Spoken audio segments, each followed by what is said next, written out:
Hey, Hound Dogs, I'm David Hankins. I'm Paul Hankins. You're on the air with Power Squared.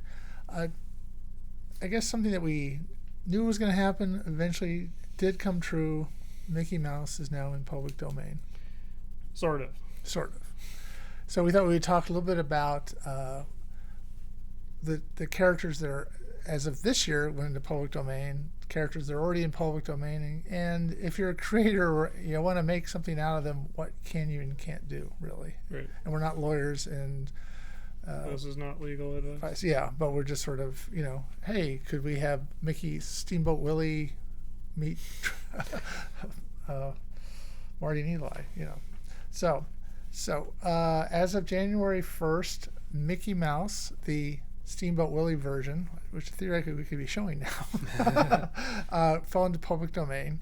And I'm not sure exactly is it anything from 95 years or something was the cutoff? Yeah. So anything from 1928 or whatever became public domain.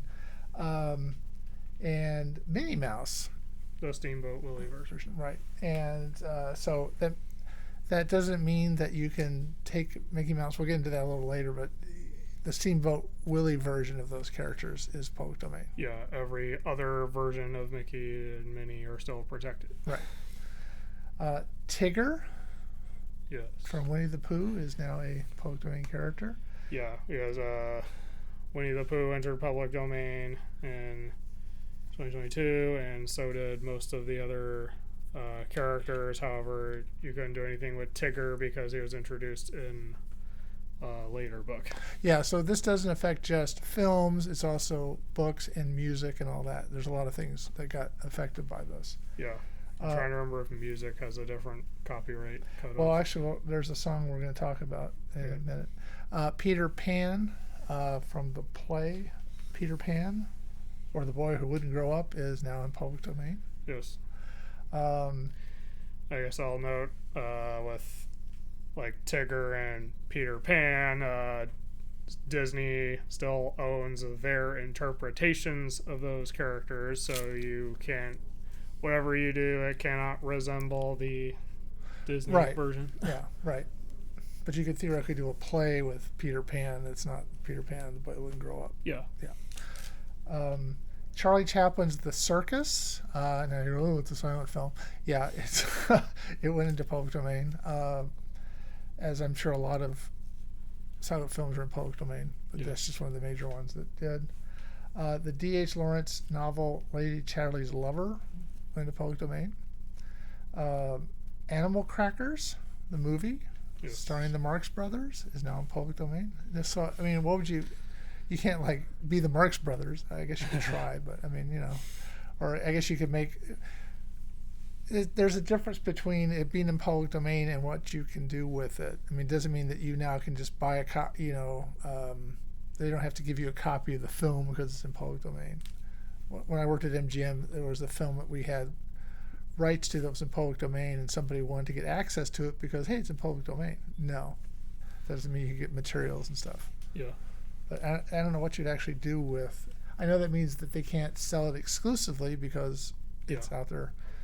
Like with Steamboat Willie, when it entered public domain, there were multiple like YouTube channels or certain sites re-uploading the entire short because they can. Right.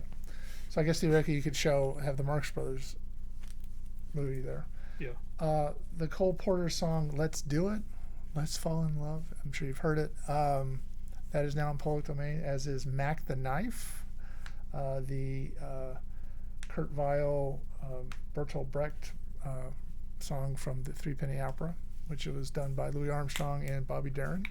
A big hit with it.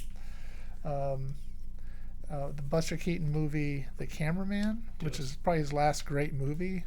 It's the first one he did with MGM, right? And I think that was the last time he really had full control over anything. And it's a really good movie, but it's not in public domain. Yeah. All Quiet on the Western Front, the novel, not the movie, but that's probably coming close soon. That's that's in public domain.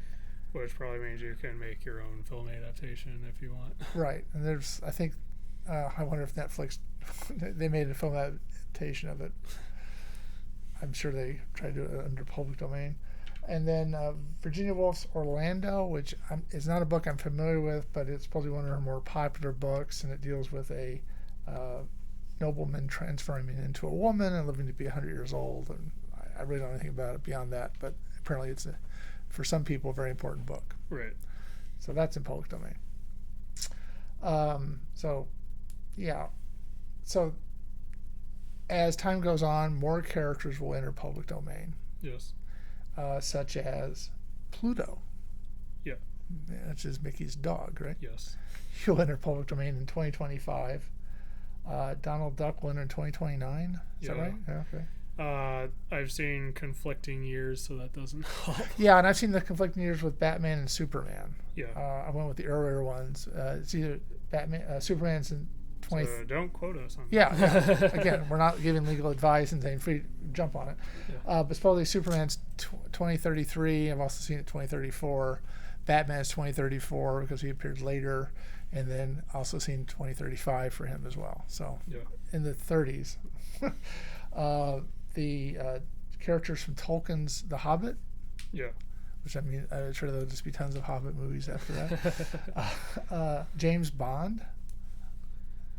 Yeah, that'll be interesting. Yeah. Now with James Bond, would it just be the original? My guess is it's from the book. Yeah. So it would be the films themselves would not be in public domain. No. But you might be able to do something with the character, as long as it's not the character in the movies. Yeah. Yeah. Good luck with all that. That's gonna be weird. Yeah. When that happens. Captain Marvel's or Shazam. Yes. That Captain Marvel goes into public domain in 2034. The Flash in 2035. Specifically, Jay Garrick. I'm not sure who that is, but that's a specific. Yes, it's his version that goes into. Because there were multiple characters who had the identity of the Flash. Like we're familiar with Barry Allen, but he was not the original. Right. Original Flash. Captain America in 2036. So I would imagine you'll see him show up again in Marvel before then. Yeah. Aquaman in 2036 and Wonder Woman in 2036. So a lot of the Marvel and DC, and that I think I read somewhere that means that they theoretically could use each other's characters. There's, Marvel could use DC characters and DC could use Marvel characters. Yeah, and this is going to be it's going to be very interesting when those characters hit, considering how much has been done with them. Right. Yeah. So it's not going to be a. Yeah, it's going to get a little messy.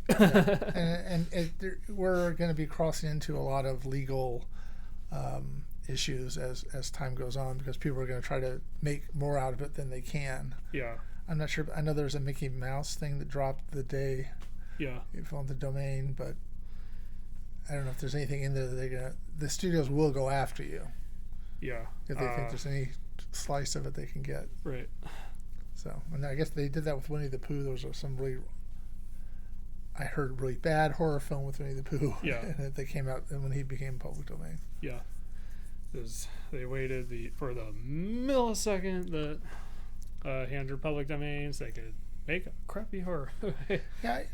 I wonder if there's any sort of, I'm just, talking here, but if you're making something of a title of a character like Winnie the Pooh, if you're making it before it goes in public domain, are you violating any sort of copyright by doing that, even though you don't release it until it goes into public domain?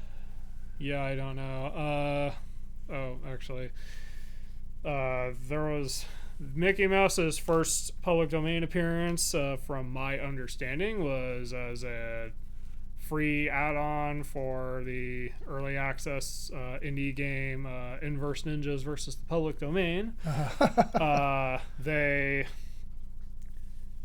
had their own interpretation of Mickey in there, and they announced him with a trailer and said he would be added to the game at the literal moment it would be legal to add him. Okay, so you're not breaking, I guess, the law or copyright law by making something. You just can't try to make money on it. No. Okay.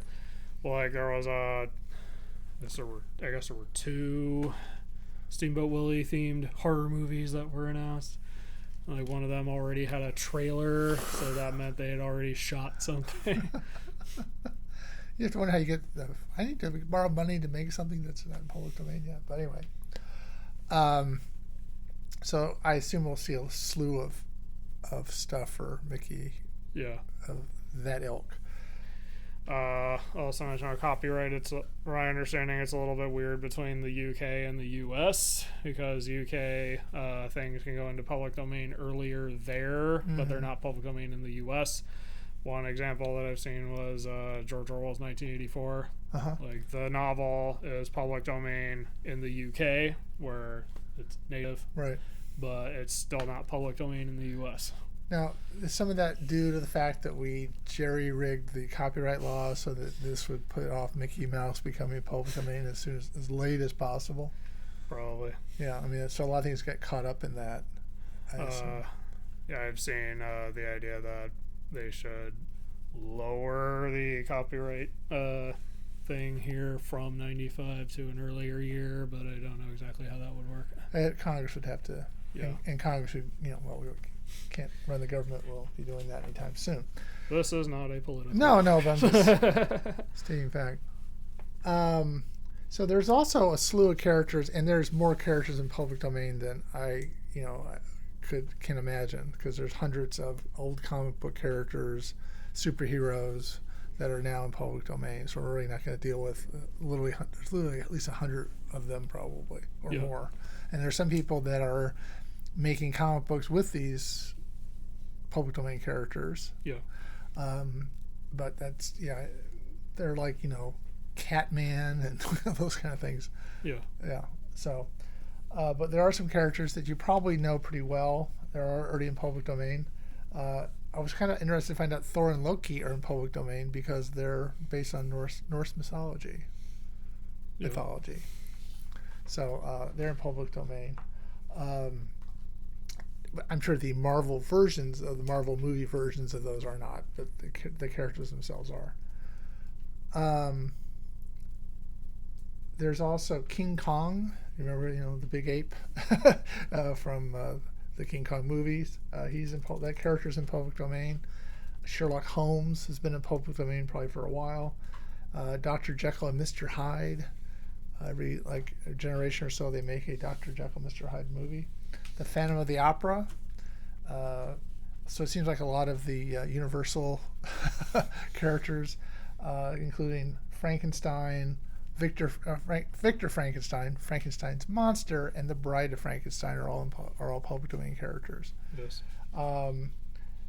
With Dracula is also public domain.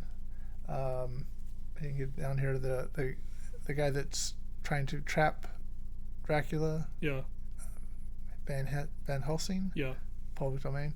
The Creature from the Black Lagoon. The Wizard of Oz. All those characters in public domain. Yeah. I saw this thing go Scarecrow. I go, is that the Batman Scarecrow? No. Scarecrow, Dorothy Gale, Tin Woodman, Cowardly Lion. They're all public domain, as is the Wizard of Oz himself. The Hunchback of Notre Dame, which is I'm sure Disney made a movie on that based on it was on public domain. Ivanhoe, there's a book and some movies about him.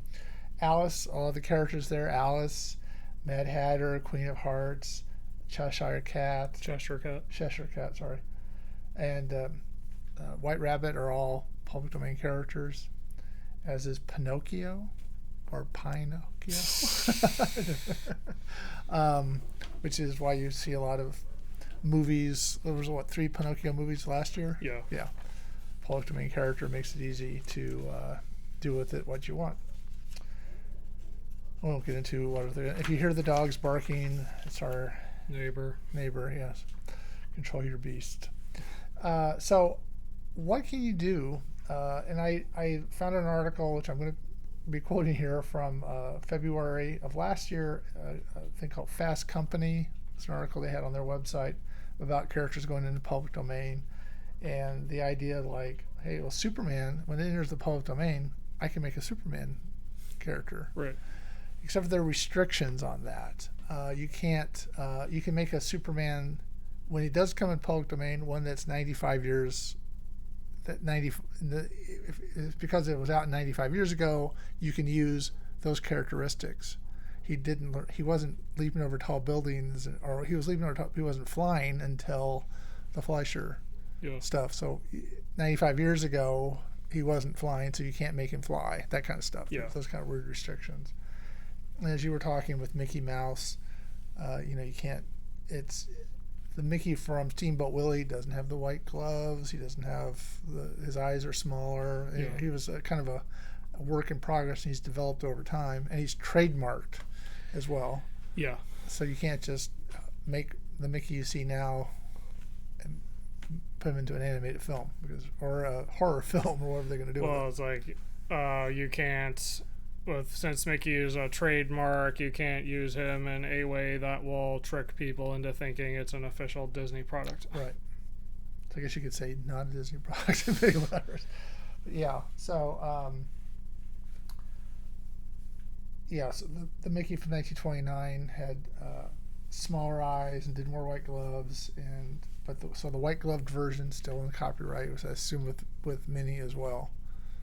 Yeah. The characters develop over time, so when they do hit public domain, is you can use the version that went into public domain. Yeah. That's all. Now I've seen the argument that you theoretically could use a variation of Mickey because, like, the promotional material for Steamboat Willie and also the designs on the title cards would be public domain, but it might be just safer to wait a year. Right. Now, it's the silent version that's right, or does it always have sound? Steamboat Willie always had sound. Okay. The ones that are completely soundless are Plain Crazy and Galloping Gaucho, which also entered public domain. Those later got sound versions, but those are not public domain. All right, so the sound. Okay, I just wanted to make a distinction because it does come down to that kind of what's in public domain or not. Yeah. So, when did those go into public domain? At the same time? We're just talking because it's Steamboat Willie. Yeah, we're just talking because everyone focuses on Steamboat Willie because that was Mickey's official debut, but there were two other shorts that were made before, and those entered public domain, or at least the completely silent versions did. Okay. So you can't use. Oh, you could use because it's Walt doing Mickey's voice. Yes. And so you have him whistle.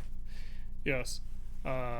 No, I don't know exactly on that because if you notice on Disney's Disney Animation logo, they include the Steamboat Willie Mickey whistling as part of the trademark. So I don't know if they'll go after people for the whistle. Okay, so that's a clever thing that they've done because they're trying to make sure you can't use Walt's voice. Yeah. But Minnie and Pete were not in the trademarked portion, so you can just do whatever you want. So, so the advice they had was you can be certain that more iconic characters become public domain. Lawyers from entertainment companies are going to be scrutinizing any third-party use. So they advise you to talk to a lawyer before you decide to launch into a project. Yeah. Because Disney will come after you. So, anyway, any thing you want to talk more about? I guess the only thing I mentioned is mentioning different aspects of a character couldn't be used. Right. Reminded me of. I read that apparently with Sherlock Holmes, as those works started entering public domain, the Doyle estate was still very protective of certain things about Holmes that showed up in later books, and that apparently included Holmes having emotions at all because he has character development. Okay. So it wasn't until 1 or 2 years ago that any Sherlock Holmes adaptation could let him have emotions. Wow. Yeah, so you got to be really careful. Yeah, because it'll depend on what the company or estate chooses to do. Right. The people want to protect. It's been a money source for them, so why would you want to just give up on that? Yeah, but restricting something like emotions just seems a little overkill. Yeah, but they want you to make sure if you want to use it, then you got to pay them to use the emotion character or whatever. I assume that's why they would be that strict about it. That's still kind of dumb. What? Yeah. They're going that far. Right. but that's, again, it's, as you said, they use the whistle in their trademark, so you can't really use the whistle because you'd be violating their trademark. Right. So. But I'm aware that with Mickey, because the Steamboat Willie version is in public domain, you can only use the Steamboat Willie personality of Mickey. Right. As he was, yeah, you can't. Well, he used to be a much more mischievous character. Mm-hmm. And I guess kind of mean. Yeah. So you can't use the more heroic personality. Right. Yeah. It has to be what the character as it became in public domain. Yeah, I'm sure though that we'll find out the hard way from people trying to push as far as they can. Right. All right. Well, I think it's a fascinating time to live in, because you never thought you'd live to see Mickey go into public. They were trying really hard to keep Mickey in copyright. Yeah. So that time has come. Yeah, I guess it's fair that Disney finally gives back to the public domain, considering they built their empire off the public domain. Yeah, if you look at the characters in public domain, Pinocchio and Alice, they've made movies on these characters. Yeah. I forgot to mention Robin Hood, another character they've used. Yeah. Ebenezer Scrooge. Yeah. We've seen most of the Christmas carols. Barbarella, which I was kind of surprised. Maybe that's from the book. Probably. So yeah, a lot of characters that every time, most Disney movies, Tarzan. Yeah. You just kind of run them down the list. They're all probably in public domain. Even from the beginning with like Snow White. Yeah. Yeah. Cinderella. All those are way out of copyright. Yeah. Okay. Well, I guess that covers it. I think so. I thought it'd be topical to at least talk about. Yeah. So if you're watching this on YouTube later and you liked this, leave a like, subscribe if you want to see more, and leave a comment below if you have any thoughts about public domain and Mickey Mouse's immersion. Yeah. Or fall. Association. You fall into public domain. All right. So until next time, I'm David Hankins. I'm Paul Hankins. And you've been on the air with Power Squared.